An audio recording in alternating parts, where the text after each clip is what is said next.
প্রিয় শিক্ষার্থী, আজকে আমরা নির্দিষ্ট একটি সরলরেখার সমীকরণ হতে কিভাবে ঢাল m নির্ণয় করা যায় সেটা আমরা শিখব। একটা নির্দিষ্ট সরলরেখা দেওয়া থাকবে, সেই সরলরেখা হতে আমরা ঢালটা কিভাবে বের করব, ঢাল কিভাবে নির্ণয় করা যায় এমসিকিউর জন্য সেটা আমরা দেখব। আমি একটা এখানে সূত্র লিখেছি, খেয়াল করেন। ঢাল, একটা সরলরেখা থেকে ঢাল বের করার জন্য m ইকুয়াল টু, ঢালকে আমরা m দ্বারা প্রকাশ করি, m equal to minus x এর সহগ ডিভাইডেড বাই y এর সহগ, x এর সহগ ডিভাইডেড বাই y এর সহগ, একটা সামনে একটা মাইনাস থাকবে। একটা নির্দিষ্ট সমীকরণ দেওয়া আছে আমাকে, এটা সরলরেখার সমীকরণ। এই সমীকরণ থেকে আমাকে বলেছে ঢালটা নির্ণয় করার জন্য। চারটা অপশন দেওয়া আছে, আমরা এখন সূত্রের সাহায্যে খুব সহজে নির্ণয় করতে পারবো।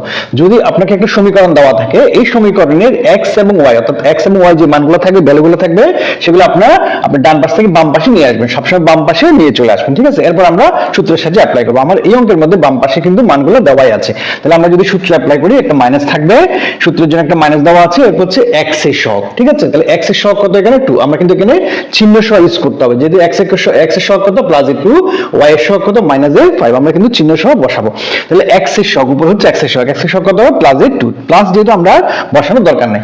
y এর সহগ কত মাইনাস 5, তাহলে আমরা বসাবো কত মাইনাস 5। তাহলে মাইনাস মাইনাস চলে যাবে, মাইনাস প্লাস হয়ে যাবে, আনসার কত হবে 2/5। তাহলে কত নম্বর অপশনটা দেওয়া আছে 2/5, আমার 2 নম্বর অপশনটা আনসার দেওয়া আছে। আশা করি আপনারা বুঝেন। এবার চলুন 2 নম্বর অঙ্কটা আমরা দেখি।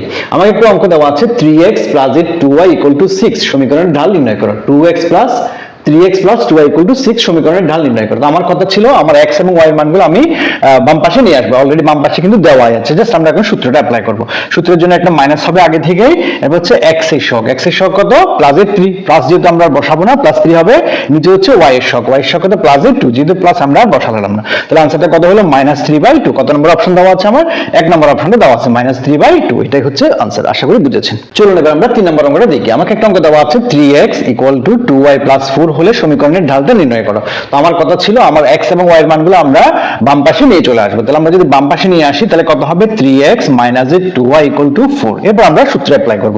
তাহলে সূত্রের কথা ছিল একটা মাইনাস হবে, এরপর হচ্ছে x এর সহগ কত প্লাস 3, এবার y এর সহগ কত -2, y এর সহগ কত -2, তাহলে মাইনাস মাইনাস আবার কত হয়ে যাবে প্লাস, তাহলে आंसर কত হবে 3/2 হবে। তাহলে আমার কত নম্বর অপশন দেওয়া আছে 3/2 হচ্ছে আমার 1 নম্বর অপশনটাই দেওয়া আছে। আশা করি আপনি বুঝেছেন।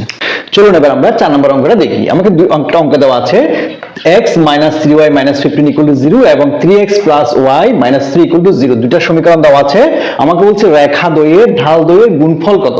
আগের অঙ্কগুলোতে কিন্তু আমরা নির্দিষ্ট একটা রেখার ঢাল বের করেছিলাম, এখন অপশনটা হচ্ছে কত, দুইটা রেখা দেওয়া আছে, রেখা দ্বয়ের ঢাল দ্বয়ের গুণফলটা আমাকে বের করতে বলতে। সিম্পল কাজ, আমরা আগে ঢালটা বের করে নিয়ে আসি। তাহলে প্রথম রেখার ঢালটা কত হবে, মাইনাস হবে x এর সহগ কত 1 এবং y এর সহগ কত -3 হবে, তাই না? তাহলে এখন এটা কাজ গুণ করলে, ক্যালকুলেশন করলে মাইনাস মাইনাস চলে যাবে, 1/3 পেয়ে গেলাম। আমরা প্রথম রেখার ঢালটা কত পেয়ে গেলাম 1/3। এবার আমরা সেকেন্ড রেখার যদি হিসাব করে একটা মাইনাস হবে, এরপর হচ্ছে x এর সহগ কত 3, y এর সহগ কত 1, তাই না? তাহলে আমরা এম করলে কত হবে -3 হবে। তাহলে আমরা দুইটা সমীকরণের ঢালটা পেয়ে গেলাম। এবার আমাকে গুণ করতে বলেছে ঢাল দ্বয়ের গুণফল কত। তাহলে গুণ করলে কত হবে, তাহলে কত 1/3 ইনটু হচ্ছে -3, তাহলে গুণ করলে 3 কাটা যাবে, কত হবে -1 হবে, -1। কত নম্বর অপশন, 4 নম্বর অপশনটা হচ্ছে আমার আনসার। আশা করি আপনারা বুঝেছেন।